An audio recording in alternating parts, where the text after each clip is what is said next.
The topic I chose to cover was the Louisiana Purchase. In 1801, when Thomas Jefferson became president, one of the things he wanted to do was take possession of the port of New Orleans if the rest of the property had already been possessed by Spain. He made an offer to buy New Orleans for $2 million. His offer is rejected and then tries again in 1803 and offers $10 million for New Orleans. Jefferson was also offered the rest of Louisiana for $5 million more.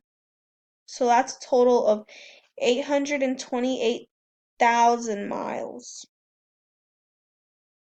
The acquisition of the Louisiana Territory by the United States from France, which means we bought the Louisiana Territory from France. The U.S. paid 50 million francs and a cancellation of debts worth 18 million francs for a total of 68 million. The Louisiana Territory included land from 15 present states and 2 Canadian provinces. It was the greatest land bargain in the U.S. history. With the purchase of Louisiana, the United States doubled in size.